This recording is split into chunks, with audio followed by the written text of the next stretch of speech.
আল্লাহর রাসূল একজন সাহাবী, নাম হলো হযরতে বেলাল রাদিয়াল্লাহু তাআলা আনহু।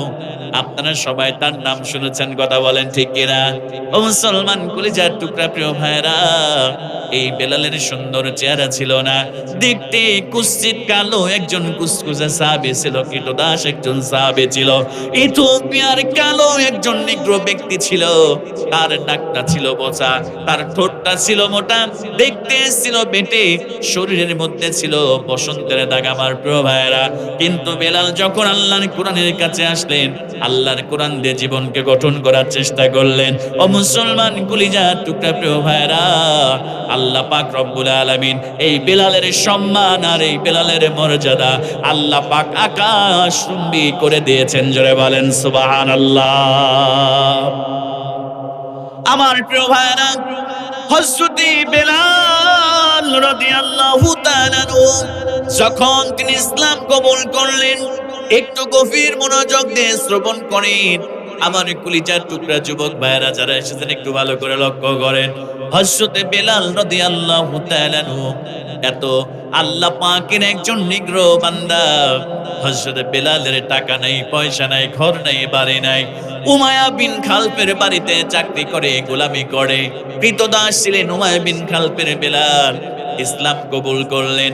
বেলাল আল্লাহর কোরআনকে যখন গ্রহণ করলেন, আমার প্রিয় ভাইয়েরা, হযরতে বেলাল কি উমাইয়া বিন খালফ যখন টের পেয়ে গেলেন হযরতে বেলাল ইসলাম কবুল করেছে, আল্লাহর কোরআনকে আঁকড়ে ধরেছে, আমার প্রিয় ভাইয়েরা, এবার হযরতে বেলাল রাদিয়াল্লাহু তাআলা আনহুকে এবার মরুভূমির মধ্যে নিয়ে যাওয়া হলো।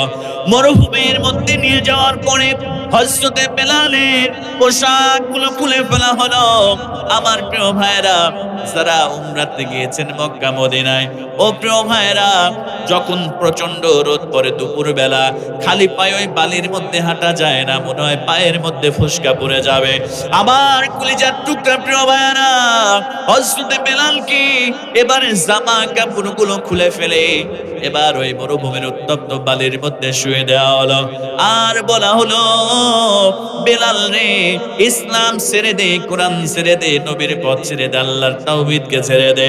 আমার প্রিয় ভাইয়েরা, হযরতে বেলাল রাদিয়াল্লাহু তাআলা আনহু তিনি বলতে শুরু করলেন, জীবন চলে যাবে, তবু ইসলাম থেকে, আল্লাহর কোরআন থেকে, আল্লাহর রাসূলের পথ থেকে আমি বেলাল বিন্দু মাত্র পিছনে ফিরে যাব না। জোরে বলেন সুবহানাল্লাহ।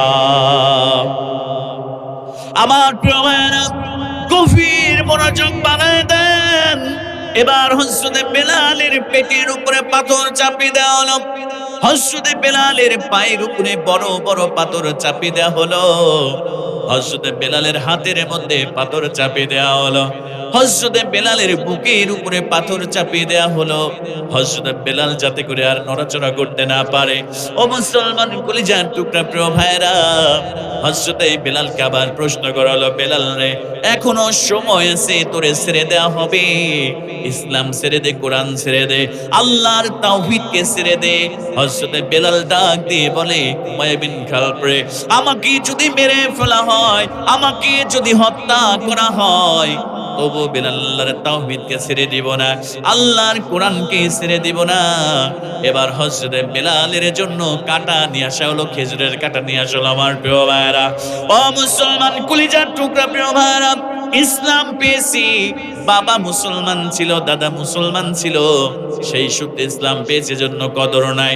কোরআন পেয়েছি উত্তরাধিকারী সূত্রে, এই জন্য কোরআনের কদর নাই। হযরতে বেলাল কি এবার কাঁটা নিয়ে আসার পরে জিহ্বাটা টান দিয়ে উমাইয়া বিন খালফ বের করে ফেললেন।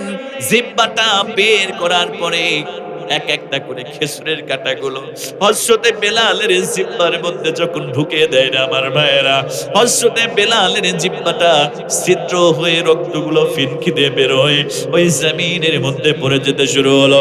একটা করে কাঁটা ঢুকায় আর উমাইয়া বিন খালফ বলে, বেলাল, এখনো সময় আছে রে বেলাল, এখনো সময় আছে, ইসলাম ছেড়ে দে, কোরআন ছেড়ে দে, ইসলাম ছেড়ে দে, আল্লাহর তাওহীদকে ছেড়ে দে। বেলাল কোশ্চেন কালেও কোরআন থেকে ইসলাম থেকে পিছনে ফিরে আসে না। অনেকগুলো কাঁটা যখন বেলালের জিহ্বার মধ্যে ঢুকে দিল আমার প্রিয় ভাইয়েরা, হযরত বেলাল আর কথা বলতে পারে না। সর্বশেষ সময় বিন খালদ ডাক দিয়ে বললেন, বেলাল এখনো সময় আছে, ইসলাম ছেড়ে দে, কোরআন ছেড়ে দে। হযরত বেলাল তো কথা বলতে পারে না। হযরত বেলাল আসমানের দিকে তাকাইয়া শাহাদত আঙ্গুলি উঁচু করে বোঝাতে চায়, উমাইয়া বিন খালদ রে, আমার যদি জীবনটা কেড়ে নিস, আমাকে যদি হত্যা করে ফেলিস উমাইয়া বিন খালদ, আমি হাসতে হাসতে জীবন দিয়ে দিব, তবু আমি আল্লাহর কোরআন থেকে, আল্লাহর তাওহীদ থেকে, আল্লাহর রাসূলের পথ থেকে আমি বেলাল বিন্দু মাত্র পিছনে ফিরে যাব না। জোরে বলেন আল্লাহু আকবার। আমার মুসলমান ভাইরা, এই জায়গায় শেষ নয় রে ভাই। এবার হযরত বেলালকে নিয়ে যাওয়া হলো। বাড়িতে নিয়ে যাওয়ার পরে উমাইয়া বিন খালদ এবার আবু জেহেলকে খবর দিল, আবু জেহেল রে চলে আয়। বেলাল তো কালিমা ছাড়ে না, ইসলাম ছাড়ে না, কোরআন ছাড়ে না। আবু জেহেলকে ডাকা হলো, আবু লাহাবকে ডাকা হলো, উতবা সাইব ওয়ালিদ ইবনে মুগিরাকে ডাকা হলো। আবু জেহেল আসি চাবুকটা হাতের মধ্যে তুলে নেয়, চাবুকটা দিয়ে বেলালের শরীরের মধ্যে যখন আঘাত করে, আমার প্রিয় ভাইয়েরা, সকাল থেকে তো কোনো খাবার পেটে যায় নাই, রোদের মধ্যে শোয়া রাখছিল উত্তপ্ত বালির মধ্যে, সকাল থেকে কোনো খাবার পেটের মধ্যে যায় নাই। হযরত বেলাল তেমনি তো ক্লান্ত হয়ে আছে। একটা করে সামনের চাবুকটা যখন বেলালের মাথা পিঠের উপরে মারতে শুরু করলো, আমার প্রিয় ভাইয়েরা, হযরত বেলালের চামড়াটা ফেটে রক্তগুলো ফিনকি দিয়ে জমিনের মধ্যে পড়তে শুরু করলো। আবু জেহেল মারতে মারতে মারতে মারতে ক্লান্ত হয়ে যায়। আবু জেহেল চলে যায়। এবার চলে আসে আবু লাহাব, চলে আসে আবু লাহাব, মারতে মারতে ক্লান্ত হয়ে যায়। আবু লাহাব চলে যায়। উতবা সাইবা ওয়ালিদ ইবনে মুগিরা মারতে শুরু করে। সবাই যখন ক্লান্ত হয়ে যায়, এ হযরত আবু বকর, হযরত বেলাল আর পনেও কোরআন থেকে পিছনে যায় না, ইসলাম থেকে পিছনে যায় না। সর্বশেষ গলার সঙ্গে রশি বাঁধিয়ে এবার হযরত বেলালকে টানতে শুরু করলো। হযরত বেলালকে পাহাড়ের মধ্যে কুকুরের মতো টানতে শুরু করলো। পেছন থেকে মারে, সামনে ধরে টানে। আমার প্রিয় ভাইরা, পাহাড়ের মধ্যে, পাথরের মধ্যে বেলালের রক্তগুলো বের হয়ে জমিনের মধ্যে পড়ে যায়। হযরত বেলালকে আবার বলা হলো, ও বেলাল, এখনো সময় আছে, ইসলাম ছেড়ে দে, কোরআন ছেড়ে দে। বেলাল বলে, না না না, জীবন চলে যাবে রে, ইসলাম ছেড়ে দিব না, কোরআনকে ছেড়ে দিব না, আল্লাহর নবীর সুন্নাহ আমি ছেড়ে দিব না, আমার জীবন চলে যাবে তবুও ছেড়ে দিব না। এবার আমার প্রিয় ভাইরা, হযরত বেলালের জন্য এবার অগ্নিকুণ্ড জ্বালানো হলো, আগুনের অঙ্গার জ্বালানো হলো, কয়লাগুলো পুরি অঙ্গার জ্বালানো হলো। এবার হযরত বেলালকে বলা হলো, বেলাল রে, এই অঙ্গারের মধ্যে তোরে ফেলে দেওয়া হবে। হযরত বেলাল কথা বলতে পারে না, কথা বলার মতো শক্তি বেলালের গায়ের মধ্যে নেই। আমার প্রিয় ভাইরা, হযরত বেলাল আসমানের দিকে আঙ্গুলিটা তুলে বলে, আহাদ আহাদ আহাদ, আল্লাহর প্রতি ঈমান এনেছি, আল্লাহর কোরআনকে বিশ্বাস করেছি, রাসূলের পথে জীবনকে বিলিয়ে দিয়েছি, জীবন চলে যাবে তবু ইসলাম থেকে পেছনে ফিরে যাব না। ও মুসলমান কলিজার টুকরা প্রিয় ভাইরা, এবার সর্বশেষ হযরত বেলালকে আগুনের অঙ্গারের মধ্যে ফেলে দেওয়া হলো। আগুনের অঙ্গারের মধ্যে যখন ফেলে দেওয়া হয় রে প্রিয় ভাইরা, ওই অঙ্গারের মধ্যে রক্তগুলো বের হয়, রক্ত চর্বিগুলো গলে গলে আগুনটা নিভে যায়।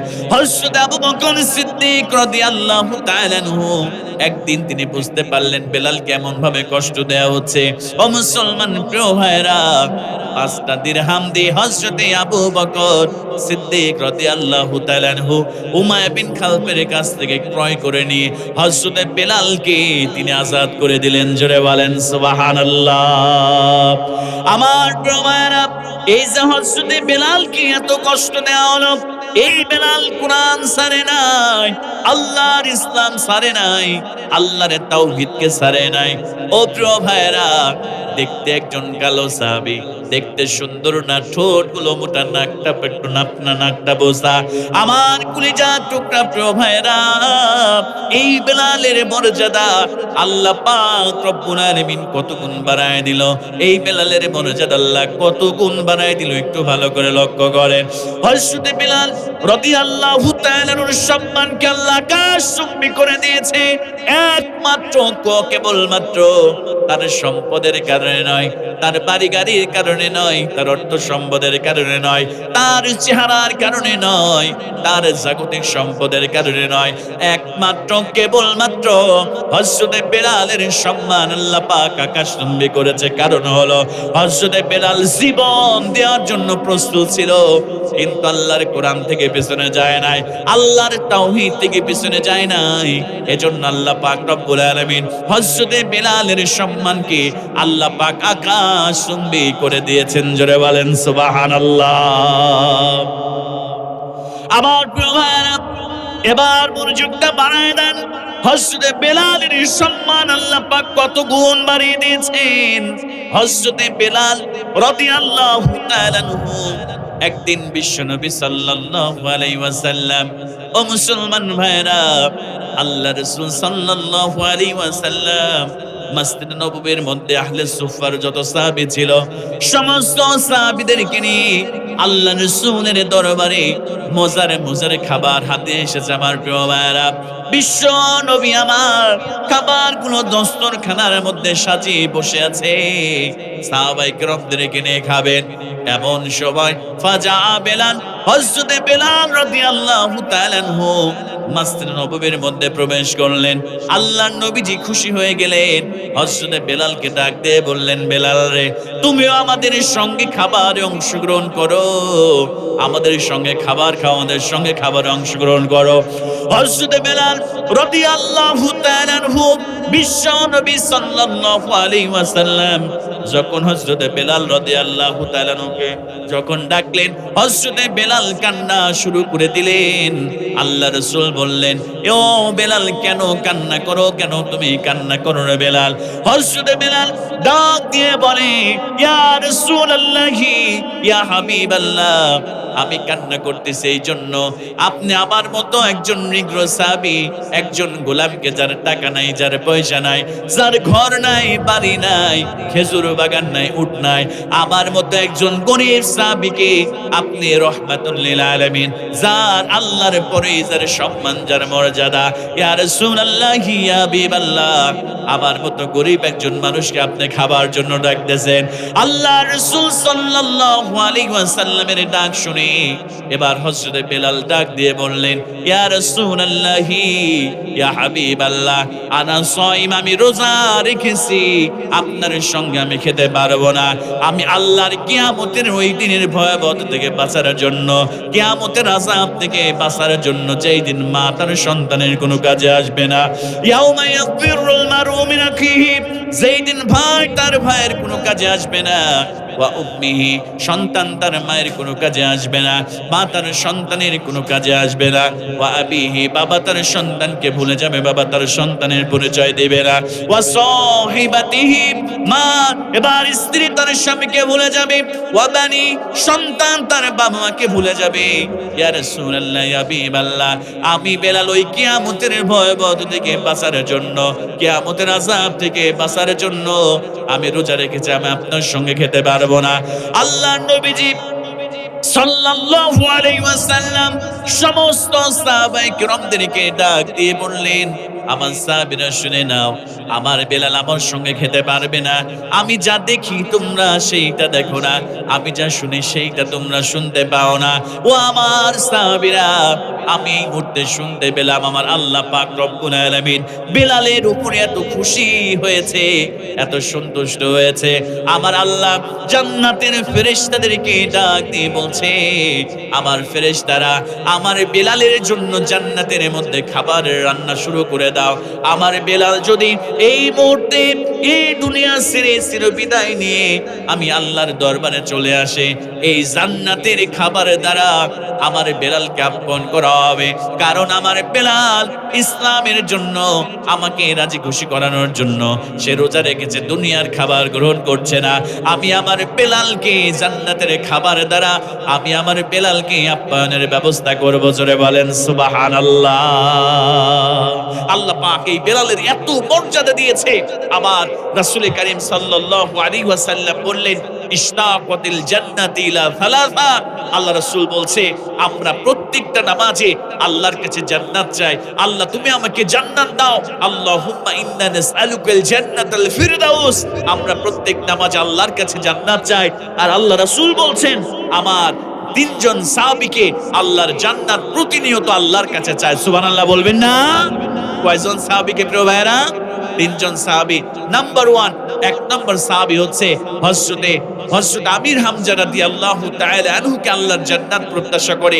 2 নম্বরে আল্লাহ রাসূল বললেন হযরত আম্মার রাদিয়াল্লাহু তাআলা আনহুকে আল্লাহর জান্নাত প্রত্যাশা করে। 3 নম্বরে আমার কালো সাহাবী আমার বেলালকে আল্লাহর জান্নাত প্রত্যাশা করে। জোরে বলেন সুবহানাল্লাহ। এজন্য প্রিয় ভাইরা, এই কোরআনের সাথে থাকলে আল্লাহ পাক সুবহানাহু ওয়া তাআলা এই কোরআনকে আঁকড়ে ধরলে এই কোরআনের রাজ কায়েমের জন্য আমরা যদি অগ্রণী ভূমিকা পালন করি তাহলে আমাদের সম্মান, আমাদের ইজ্জত বাড়ায় দেবেন একজন। আওয়াজ দিয়ে বলেন না তিনি কে? এই যে বর্তমানে আমরা দেখেছি আমাদের একজন প্রিয় ভাই, নাম হচ্ছে শহীদ শরীফ ওসমান হাদী। আপনারা নাম শুনেছেন না সবাই? এই শহীদ শরীফ ওসমান হাদী ভাই, তিনি ইনসাফ ভিত্তিক সমাজ বিনির্মাণের স্বপ্ন দেখতেন। কথা বলে ঠিক কিনা? তার প্রত্যেকটা বক্তব্যের মধ্যে তিনি শহীদি তামান্না তিনি লালন করতেন। ইনসাফ ভিত্তিক সমাজ গঠন, এইটাও আল্লাহ কোরআনের মধ্যে দিয়েছেন কি দেন নাই বলে তো প্রিয় ভাইরা? দিয়েছেন। কিন্তু এই শরীফ ওসমান হাদী তিনি ইনসাফ ভিত্তিক সমাজ বিনির্মাণের জন্য তিনি প্রচেষ্টা চালিয়ে গিয়েছে এবং আল্লাহর জমিনে আল্লাহর দ্বীনকে প্রতিষ্ঠিত করার জন্য তিনি অগ্রণী ভূমিকা পালন করেছে। শুধু তাই নয় প্রিয় ভাইয়েরা, আমাদের বাংলাদেশে যারা স্বৈর শাসক ছিল বিগত 17টি বছর, যারা জনগণকে যারা মুষ্টির মধ্যে আবদ্ধ করে ফেলেছিল ও মুসলমান কলিজার টুকরা প্রিয় ভাইয়েরা, সেই ফ্যাসিস্ট আর স্বৈর শাসক আর জালিমকে তাড়ানোর জন্য এই শরীফ ওসমান হাদী ছিল সম্মুখ ভাগের একজন সৈনিক। কথা বলেন ঠিক কিনা আমার প্রিয় ভাইয়েরা? কিন্তু দুঃখজনক হলেও সত্য, আমাদের বাংলার জমিনে আসলে ভালো মানুষের ঠাঁই নাই। আমাদের বাংলার জমিনে যারা দেশকে ভালোবাসে, দেশের প্রতি শ্রদ্ধাশীল, দেশকে তারা সম্মুখ ভাগে এগিয়ে নিয়ে যেতে চায়, তাদেরকে যারা তাগুত শক্তি তারা এই জমিন থেকে তাদেরকে বিদায় করে দেওয়া হয়। কথা বলে ঠিক কিনা আমার প্রিয় ভাইয়েরা? ভারতের আধিপত্যবাদকে রুখে দেওয়ার জন্য শরীফ ওসমান হাদী ভাই তিনি অগ্রণী ভূমিকা পালন করেছিলেন। কথা বলে ঠিক কিনা? আমরা স্পষ্ট ভাষায় বলে দিতে চাই, কলিজার টুকরা মুসলমান ভাইয়েরা, তারা যদি একটা শরীফ ওসমান হাদীকে এই দুনিয়া থেকে বিদায় করে চিন্তা করে যে আমরা মনে হয় এই বাঙালি জাতিকে, এই মুসলিম জাতিকে আমরা মুষ্টির মধ্যে আবদ্ধ করে ফেলেছি, তাদের জেনে রাখা উচিত এক শরীফ ওসমান হাদী বিদায় নিয়েছে, লক্ষ শরীফ ওসমান হাদী এই বাংলাদেশের সার্বভৌমত্ব টিকে রাখার জন্য তারা প্রস্তুত আছে। কথা বলেন ঠিক কিনা আমার প্রিয় ভাইয়েরা? কোন ভারতের আধিপত্যবাদকে এই বাংলার মুসলমানেরা তারা মেনে নেবে না। কথা বলে ঠিক কিনা? ভারতের দাদাগিরি এই বাংলার আমর জনতা, তাওহীদ প্রিয় মুসলিম জাতি এইটা মেনে নেবে না। আমরা ভারতের কাছে এই বাংলাদেশের 1 ইঞ্চি জমিন আমরা ভারতের কাছে ছেড়ে দেব না। কথা বলে ঠিক কিনা প্রিয় ভাইয়েরা? এবং আগামীর জমিনটা হবে ইসলামের বাংলাদেশ, আগামীর বাংলাদেশ হবে কোরআনের বাংলাদেশ, আগামীর সংসদ হবে আল্লাহর কোরআনের সংসদ। কথা বলে ঠিক কিনা? আমরা কোনো টেন্ডারবাজ, আমরা কোনো চাঁদাবাজ, যারা দেশের সম্পদ লুটে পুটে খায়, যারা দেশের সম্পদকে মেরে দিয়ে বিদেশের সম্পদের পাহাড় গড়ে, এই সমস্ত ধর্ষক, এই সমস্ত চাঁদাবাজ আর টেন্ডারবাজের কাছে এই মুসলমানেরা এই নেতৃত্ব তারা দিবে না। কথা বলে ঠিক কিনা প্রিয় ভাইরা? আমরা কোরআনের পক্ষে থাকবো, রাসূলের সুন্নাহর পক্ষে থাকবো, তাহলে আমাদেরকে জান্নাত দিয়ে ধন্য করে দিবেন একজন। আওয়াজ দিয়ে বলেন না তিনি কে? এজন্য আল্লাহ রাব্বুল আলামিন বলেন, বান্দারে এই কোরআনকে আঁকড়ে ধরো, এই কোরআন দিয়ে যদি জীবনকে গঠন করতে পারো, আল্লাহ পাক রব্বুল আলামিন যে রহমত নামের কিতাব দিয়েছে আমার প্রিয় ভাইরা। আমরাও যদি আল্লাহর জমিনে আল্লাহর দিনকে প্রতিষ্ঠিত করতে চাই, আল্লাহর জমিনে আল্লাহর দিনকে প্রতিষ্ঠিত করার জন্য যদি আমরা রক্ত দিয়ে আমরা শহীদ হয়ে যাই, প্রিয় ভাইরা টেনশন করার দরকার নাই। এই দুনিয়ার জীবনটা শান্তিময় করে দেবেন আল্লাহ, আর পরকালে রব্বুল আলামিন আমাদেরকে জান্নাত দিয়ে ধন্য করে দিবেন। জোরে বলেন সুবহানাল্লাহ।